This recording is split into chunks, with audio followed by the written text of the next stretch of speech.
just going to read it, and then I'll pick up to where I began. You can't hear you. Now we can hear you. Yes. Better. Verizon Wireless. Okay. So, is Jesus, the topic was, is Jesus a relevant role model for us today?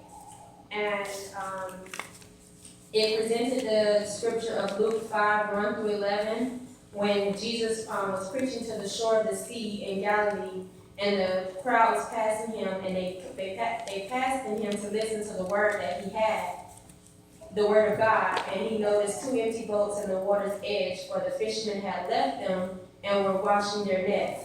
Stepping into one of the boats, Jesus asked Simon Peter, its owner, to push it out to the water, so he sat at the boat and taught the crowds from there. When he had finished speaking, he said to Simon, now go out where it's deeper and let down your nets, and you will catch many fish. Simon replied, we worked hard last night and didn't catch a thing, but if you say so, we will try again.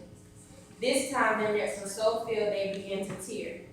A shout for help brought their partners in the other boat, and soon both boats were filled with fish and on the verge of sinking.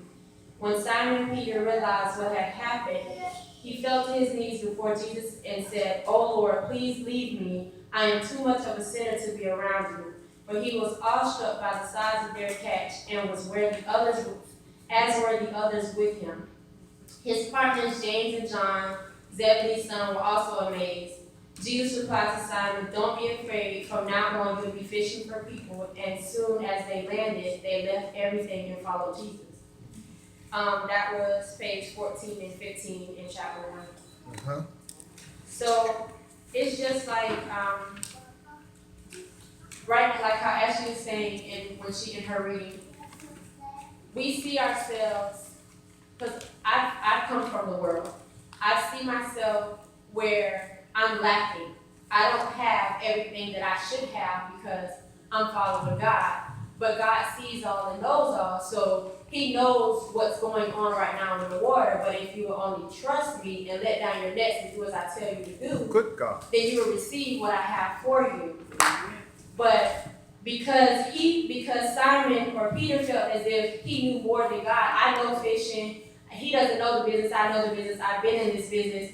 He felt as though God didn't know what he was talking about, but if only he would have let down those nets, they would have received their fish, in which they did. So picking up to where I start, it says, "What do you think was going through Peter's mind when he replied, 'Master, we've been fishing all night and we haven't caught a thing'?" That's just saying, where's your trust? If you know that I'm master, if I'm your master and I'm telling you, okay, this is what you're gonna do and this is how you're gonna do it, most people listen to their master. Dogs listen to their masters. They know, okay, if my master says I need to get back to here with him, I'm gonna get back here with him. But it says, it sounds like he may have been thinking something along the lines of this: I have been listening to Jesus address the crowds with great power and wisdom. I really respect him as a teacher and for his knowledge of God's word. But now he asks me to do something that goes totally against my own knowledge and instincts about how to run my business. If you respect him as a teacher and for his knowledge, why is there a but after your respect for him? If you know that he's speaking wisdom and knowledge towards you, why would you doubt what he has told you? It says, I know fish and fishing. It's my business and it's not a practical plan. If I do what he says, it's probably going to be a waste of time and energy, and my workers are going to wonder if I have lost my mind. You made a statement. You said dogs obey their master. Why is that? Because they know that, well, dogs have to be trained. Oh, what you said? They have to be trained. That's all. That you bless me. All right. So that means that we got to be trained. Amen. Amen. Yeah, that's deep. You said something. I'm done. I ain't gonna bother. Wow, that was good, girl. I heard you. Okay, so he says, I know fish. Hold on, wait. I got one more thing. So what we're doing in Bible study, Are we being trained? Amen. With this lead like Jesus business? And the Bible says. And you said a dog know his master. Because a dog ain't born to train. A dog ain't born to obey you. Right. They had to be broke. Good God, girl, you said something. I'm done. I ain't gonna say nothing else. I'm gonna be quiet. You in there. Okay. Wow. So he says, he doesn't know fishing. I know fishing, and fishing is my business. And that is not a practical plan. If I do what he says, it's probably going to be a waste of time and energy, and my workers are going to wonder if I have lost my mind. I sat in a meeting, and the meeting was, get your workers together and see if your workers be able to come up with something and have it prepared for them. The person was like, oh, no. But that's like, where's your trust in your workers now? If you have these people that are under you and that are supposed to listen to what you have to say, and if they trust you, they're going to make sure that they execute the plan that you have set upon them so that they can come forth.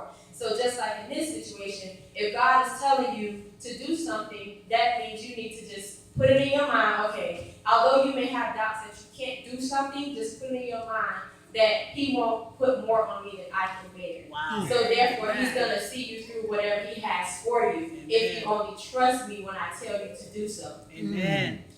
Hallelujah, Pastor. So Peter's skepticism, however, did not prevent him from taking a leap of faith because of who gave him the instructions. Because of his faith, he experienced miraculous results. And he was overwhelmed by what he perceived was to a great gap between himself and what Jesus required of him. He listened, so he received his miraculous results in the end. Jesus sought to calm Peter's doubts and fears and invitation to him to come by transform. He issued an invitation to come and be transformed for a higher purpose. And he is issuing the same call to us. When I was sitting over there, and Pastor Brown said, who's going to do lead like Jesus next week? Jay said, Brandi. I said, girl, hush your mouth. But that was the invitation for me to be transformed into who I want to be, to lead like God, Jesus. glory. So I finally let doubt go and fear, and I said, okay, Pastor Brown, I'll take this on. And actually, that following Thursday, last Thursday, I was ready. I was ready. I was like, Jay said, we're not having Bible study. I was like, what? I know. Okay, so Jesus knows fish, just like I said, he knows all and he sees all. He sits high and he looks low. He also knows your business, whether it is in a service of an organization or in a life role. One way of putting Jesus to the test would be to apply the same criteria to his knowledge, experience, and success that you would to the hiring of a business consultant. Take a few minutes and consider if you will hire Jesus as your leadership consultant in your life role, leadership, or organizational leadership positions based on his earthly experience. How many people will hire Jesus as their leader in their business? No? Yeah. Why would you hire Jesus? Sister Sonia. Me? I guess it's just the way that he has done everything from the beginning. And he had, in my understanding of how bringing the teachings of parables. Say it in Spanish. Parábolas. And when he does that, it's like bringing stories into understanding for people. Like he would come to their level of understanding. And for me, that's like just grabs on to me. And it's like I want to be able to do that as well to those that I have around. Because he had a lot of influence on everyone. Right. So you're saying like because he wasn't a one-sided person, No. and he was for everybody. He wasn't just for himself. So you say he would be a great leader and for instance, raising your company money, he would be a great leader because he's for the company and for you and for everybody else. Okay. It gave us a couple. That's a powerful question. That's Be deep. more answers. Yeah, it's powerful. Did anybody else say they would hire Jesus? You look at it. Yeah. Probably Lord. That's what she asked. Why? Why? Because he's funny. by him, see, he have more of a better understanding than, to get people to really come and listen and to fulfill their their duties when, like, I would hire him, because any kind of position job I have, he can influence the people, to work along with you, instead of, like, "No, I ain't working with him because of this and that." But no, Jesus himself, oh, yeah, sure, bring him on. Because the more he can grab hold to, the better the business will run. Anybody else? I would hire him because he's patient, he's gentle, he's long suffering, he's compassionate, he's kind. And that's why I would hire him. Okay, good. Anybody else? Yeah, that's deep. I would hire him because he's a problem solver. What's your not saying? Amen. And so no matter what the situation is, you know, it's gonna be handled. That is deep. Amen. Wow. I would hire him because, the example with pure fiction, he says, well, your view should not be on, just on fiction, but it should be on the world. So I'm gonna make this fiction of me. Make you doing, If we translate that, he has a broader vision. Good God Almighty.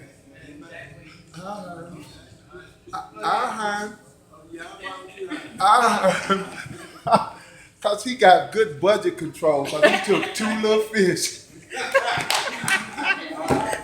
Good God Almighty. Oh, Lord Jesus. Oh, good God, Superintendent. This is good.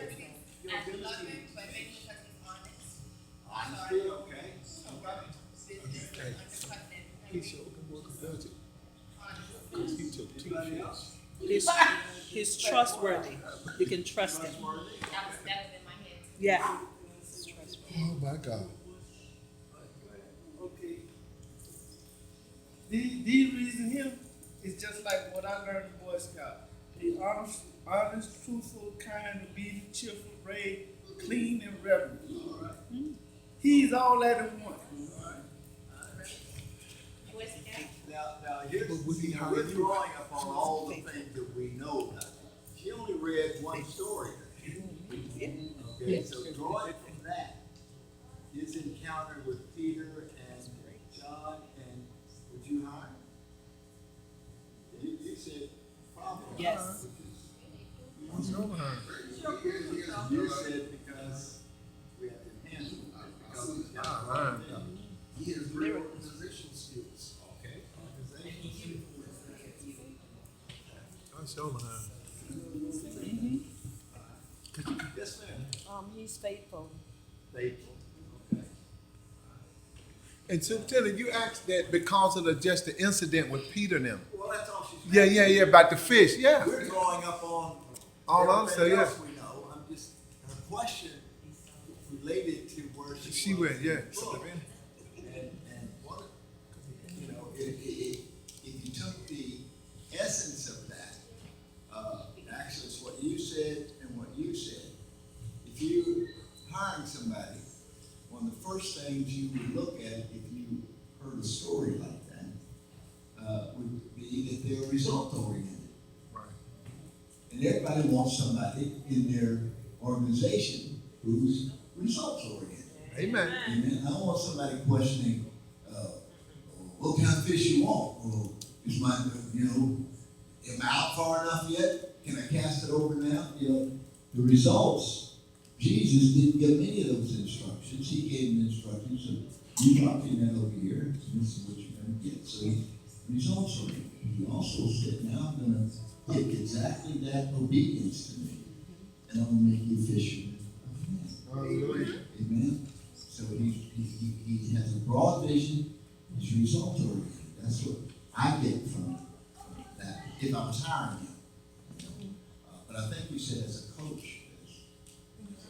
Yeah. I don't particularly like that part because it's kind of like people say, well, God's my co-pilot. Well, I'd rather him pilot than let me co-pilot him. But that's a good question, and it's a good discussion when you do that.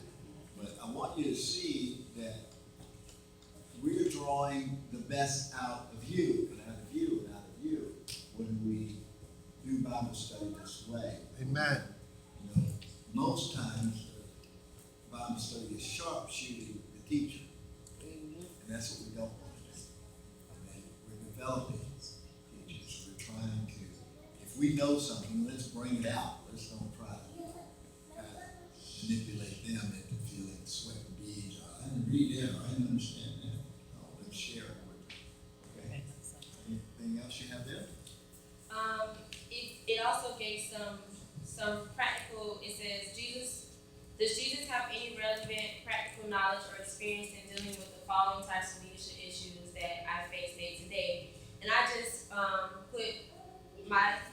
chose my few, and I'll just say a few. With one of them is a yes or no option. So for one of them, I put yes, working with or living and caring for imperfect people and also worldly people who don't know Jesus yet. You don't not necessarily separate yourself from them because Jesus didn't separate himself from them. He came to them. He Amen. went to them and he taught. He wanted them to be like us, so he went to them to show them that I'm just like you, but we can be better together. Amen. It's good, Brandi. Also, I put required to handle rejection, criticism, and opposition. I would hire him for that because of that. And the need to put career or relationships on the line to serve a higher purpose. And it says, that you probably put yes to every situation because Jesus had an experience in every situation that we face. And then it gave the scripture of Hebrews 2:18, 4:15 through 16. Page 18, it was basically saying that he been through everything that we've gone through. So there's nothing you can hide from God, or nothing that's new to him, nothing new under the sun, as they would say. So he knows your frustration of your ill-mannered customers and clients who won't pay their bills. How many of us haven't paid a bill on I'm struggling now. God will see me through. That's all right. Thank you. It says he knows the difficulties of living in an ordinary home and a big family, and he knows the problems that beset us in the everyday world. I felt like that related to me so much because that's my current situation. But he keeps us grounded as a family together. Although we face those troubles, those trials, all those late bills, those high bills, everything, he still keeps us grounded and he still provides. So that's what keeps me grounded, and to know that, okay, I want to lead like Jesus, and to lead like Jesus, I know I need to stay grounded and I need to trust what he has for me. I won't be like this always. Trouble doesn't last always. It says, think about how Jesus would do your job differently than you would. And it says, it gave a few scriptures, Matthew 11:28-29 through 29. Come to me, all you who are weary and burdened, and I will give you rest. Take my yoke upon you and learn from me, for I am gentle and humble in heart, and you will find your rest for your souls. I highlighted that scripture because that's how I came to God when I surrendered my life. I was weary, I was tired of going through, I was tired of being just out of it, and I was tired of being in the world. So I came to him, and it says, all of you who are weary and burdened, everything that you have, God is willing to actually walk with you to release those burdens. Good everything God. that's on you, he's willing to walk with you and just allow you to let go so that you can have God in your life. It says, if you remain in me, John 15:7, if you remain in me and my words remain in you, ask whatever you wish and it will be given unto you. So if you trust me and if you believe that I can do these things for you, ask me and I will give it to you. Don't just ask me and then say, okay, well, I'll wait on it. Then, like she said, when you don't hear back from him right instantly, then that means it's not delayed. It's denied. God doesn't work on our terms, but But if you trust me and if you have faith in me and you know that I will bring it to you or give it to you, just ask me. And he's going to show you that he's who he is inside of you, that he wants to give you the best. But you just have to receive it. You have to receive him to know that he's a provider, that he will do what he has for you. Amen. It's good. And then it was a pause and reflect. If you are skeptical about adopting Jesus as your leadership role model, what are your reasons? What is it about Jesus that's causing you to doubt him? Or anybody, what is it about Jesus that ever caused you to doubt him? Anybody? No? Nobody ever doubted Jesus? I don't doubt it. It's me. You never doubted it? No, I don't doubt Jesus. You never doubted it? Ever? You never doubted it? Sure did. No, I'm saying I don't. Yes, oh, you never doubted it. I'm not a doubt it. No, I don't doubt it. Not don't. Did you never doubted Yes, it? yes. When you weren't saying They said, did you ever doubt him? I've doubted God many times. I'm not perfect. Nobody here is perfect. We all have doubted him because he did show up. Whatever we wanted was delayed, and we was like, okay, well, you ain't getting it for me, so I'm gonna just go to Amscott and go get this money myself. Go to who? Go to who? You ain't bringing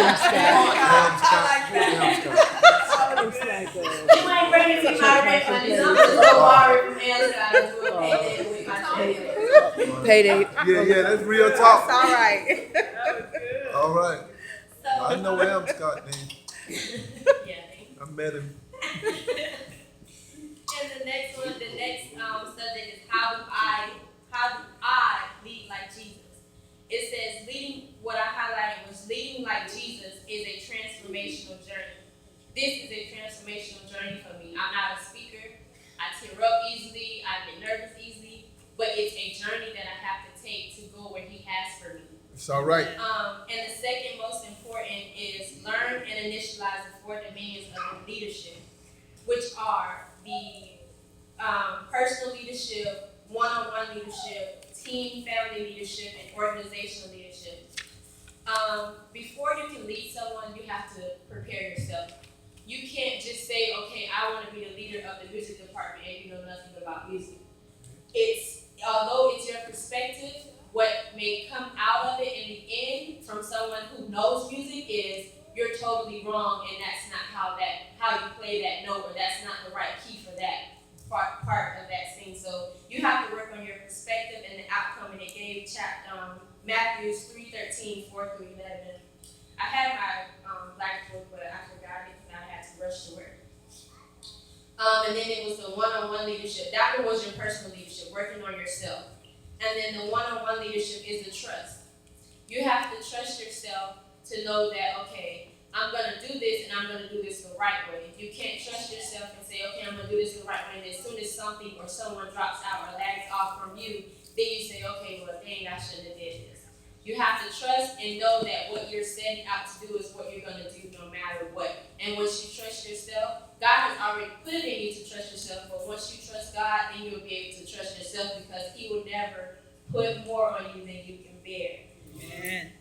And the next one is team family leadership, which is a community or legacy. When you go out and minister, when Elder Lumen goes out and ministers to the community, that's a leadership role. He asked me, "You want to come out on us and minister to the people?" I was like, "Yeah," but that's not what I wasn't comfortable. I think I was just answering out of, okay, he right here in my face, let me just say yeah. But it's like that's a leadership role that I wasn't ready to take on because I haven't experienced it yet. So I didn't trust myself to do it when the opportunity was there, when I probably should have because that was an opportunity, and I just didn't trust myself, or I didn't trust God in the midst of what was going to happen of me ministering to his people. And the last one is effectiveness and reconciliation. It's all in how effective you are. You have to put in to get something. You can't just say, okay, well, this is what it's going to be, and then you walk away from it. You have to actually put in on it to be effective and for it to grow. And that's it for the transformational leadership journey. And everybody know who they are? You're a child of God. And why are you a child of God? I believe in the Lord Jesus Christ and I accept him into my life as my Lord and Savior. Okay. Anybody else feel there's something different in a personal manner to God's people? Who are you? Some of you are Prophet George. You're a prophet, right? Yes. So who are you to those people who don't know a prophet or who are lost in they don't receive your word that you give to them? Who are you to them? Are you just a messenger? Like what? Because I didn't know what a prophet was, honestly, until one spoke and I was like, that ain't God. Okay. Honestly. I am God's mouthpiece. When He asks me to speak, I speak what the Lord said to speak. So that's why I speak directly what was given to me from God. So I'm a messenger of God. Okay, so you're a messenger. And it says, who am I? Who are you other than? You're a child of God. That's who you belong to, but who are you?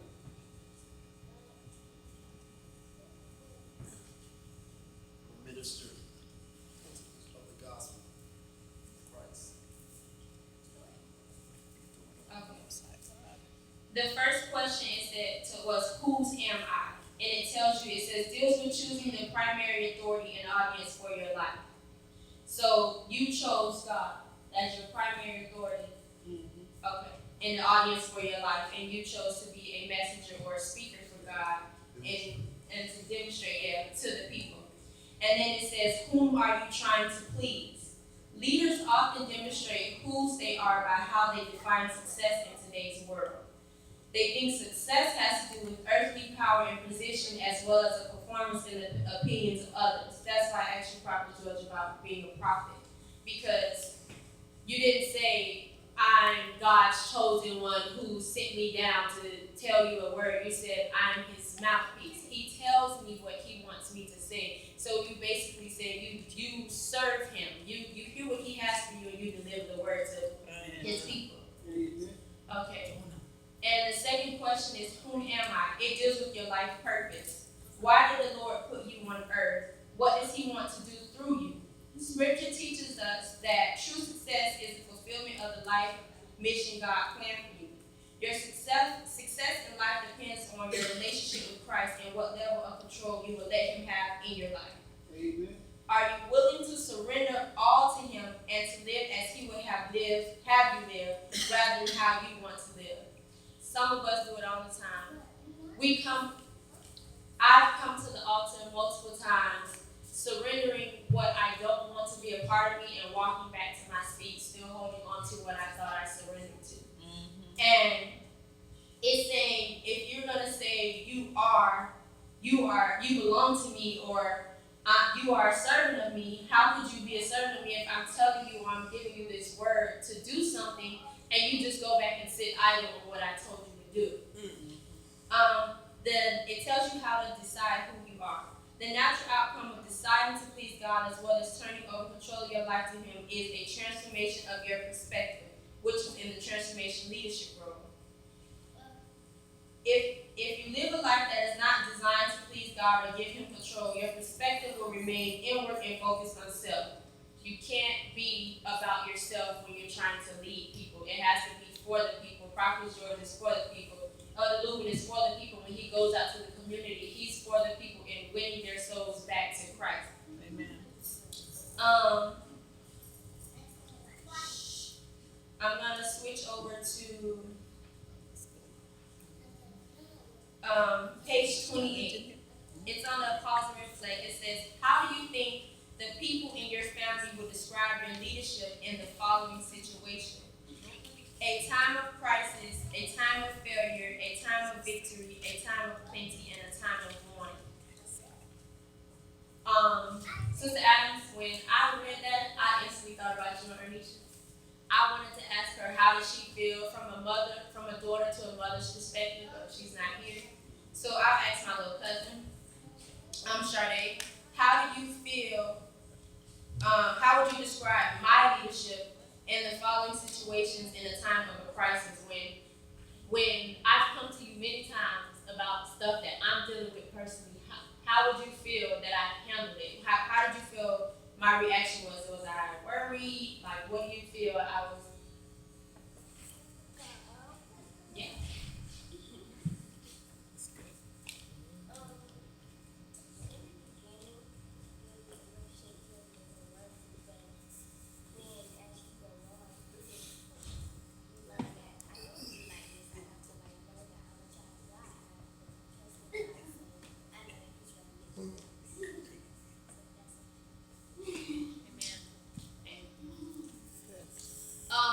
To page 38, it says, he did not isolate himself from those who disagreed. He embraced those who disagreed. He did not change his message to gain approval, but he continued to love those who did not accept his message. The people in the world, not everybody will agree that Jesus is who you say he is. Not everybody believes that he saves. Not everybody believes that he will provide. Not everybody believes that he's who you say he is. So it's not your position to actually beat it in them who God is, because God is only God. People see God through you. So if you can't appeal yourself to someone as, okay, you're a child of God, someone can't come to you and say, you know what, you blessed me today, or not everybody will say it, not everybody will agree with what you say to them or give to them, but later on, people do think back and realize who you were and what you meant to them, or what you meant by what you said. Just like when you grow up, your parents are telling you one thing, but you like, I don't want to hear that. But when you grow up, you be like, oh, she was right. So you won't agree all the time, but at some point in time, you'll be like, okay, let me try Jesus. I've tried the world, I've tried this, I've tried that. How about I try Jesus? And that was my situation. I've done everything under the sun that I can think of, so why not surrender myself to God? Because I'm not going higher, I'm going lower, and I believe from seeing someone else's transformational journey that, okay, if he can change you, he can change me, so why not try Jesus? Amen. It says it means walking the extra mile, turning the other cheek, loving your neighbor, forgiving those who persecute you, and being salt and light. When it says being salt and light, it doesn't mean like you're the Morton salt. It means you season your surroundings. Not all of my friends are saved, but they know that when I speak, I'm not speaking to harm you or to be rude to you, but they respect me. So they don't curse around me. They don't do the things that I used to do around me, because they know, okay, Brandi don't live that life no more. Brandi's not there anymore. So being the salt and light, they see God's glory on me. Good God. And that makes them say, okay, I want to come to church with you next Sunday. I want to try Bible study. And that's happened to me at my job, just for me joking around and just not saying what they're saying, but adding God in my situation. And like, your church sound like it's real good. I want to come to your church. They ain't came yet, but we working on it. And it says standing up for what is right over what works. Don't just say, okay, well, I'll settle because right now it's working for me. Right now he's paying my bills. Right now he's doing this and that for me. Don't settle for what works, settle for what's right. If you believe that God is who he is and that he will provide for you, that's right. He will provide for you. But if you're settling for this man who's cheating on you and doing this and that to you, but he's paying your bills, that's settling for what works. And that's not how you're supposed to live, or you should live. Come on. That's beautiful. And it says, when you're, it says, the consequences of community leadership may come as a test of conviction when challenged or attacked. They may come as a temptation to compromise principle or practicality. They may come in the form of recognition that tempts pride. They call for the leader to answer questions, who am I and whose am I, again and again. I have down here, because I read in my book, testify and be transparent. So I'm trying to think of what are the things I wrote in my notebook. But I've questioned myself a couple of times when I felt like, okay, someone was laughing at me when I was presiding. So do they see me or do they see God? Do they believe in me or do they just believe, do they not believe in me or do they just say, okay, she just faking it, she just pretending. So it calls me to question, like, who am I? Like, I want to be like Christ. I want to lead like Jesus. I want to show myself as him. But when I look out in the audience, nobody's actually receiving me or nobody's actually or they're actually laughing at me, or they're twiddling on their phones, and I'm in a moment with Christ, and you're like basically disobeying Christ because I am standing in the light of Christ right now, and I'm in a moment with him, and I'm worshiping him, and I'm giving him his glory, and you're laughing or you're doing something like that. So it's like, who am I? Am I just Brandi standing here, or is it really God standing here through me? Do you see him through me, or do you just see an empty vessel? That's good, Brandi. And then it Wow. gave the 4 dominions of leading like Jesus with your heart, your head, your hands, and your habits. And they're all aligned in extraordinary levels of loyalty, trust, and productivity with results. I have something because I have different words to use for those actual words, the heart, head, hands, and habits. But the heart, just a quick sentence, the heart is the leadership. The heart leadership is the first and spiritual matter of the heart. Whenever you have an opportunity or responsibility to influence the thinking and the behavior of others, the first choice you would call to make is whether to be motivated by self-interest or by the benefits of those you're leading. The head is the journey to pleading like Jesus starts in the heart with the motivation. Your intent then travels through another internal dominion, the head, which examines your beliefs and theories about leading and motivating people. The hands, others will experience and observe what is in your heart and head when your motivation and beliefs about leadership affect your actions. And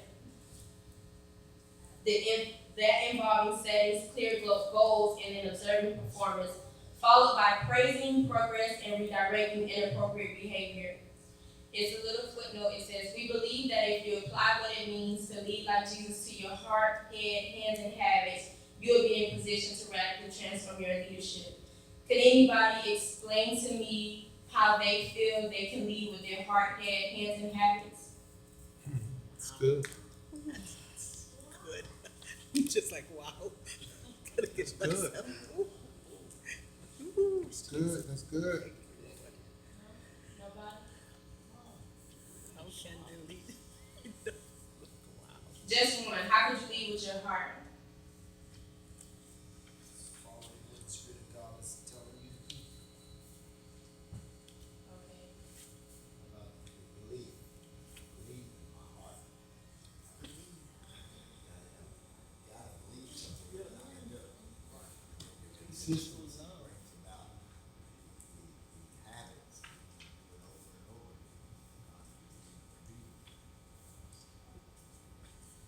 I agree, because the heart really generates everything. Once the heart is pumping and the heart is for Christ, everything else will follow the line with it. It's to the end. So as I was reading and studying this, there was a song that came on and said, the song is called Give Us Your Heart. And as I was reading and listening, it caused me to pause my reading because some of the lyrics that called out to me was, the harvest is plentiful, but the labor is few. And then it said, fill us up and send us out, give us your heart. And then it went back to say, I want to live a life poured out. Everything you sent me to do, we can change the world. It says, everything you sent me to do, we can change the world, a generation of world changers. And it just stuck with me because it's like, okay, you're reading the lead like Jesus. So I'm gonna fill you up now. You're gonna eat all of this food. I'm gonna fill you up, and then I'm gonna send you out. I don't know. I personally don't know when he's gonna send me out. When he's gonna say, okay, this is your time. This is what you're gonna do. But I know that I want to be ready when he actually says, okay, go.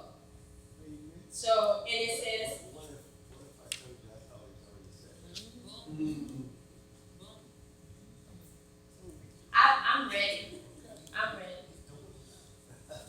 And then I was reading the last one. It says, are you willing to lead like Jesus? I added, by our own word, it says, are you really willing to lead like Jesus?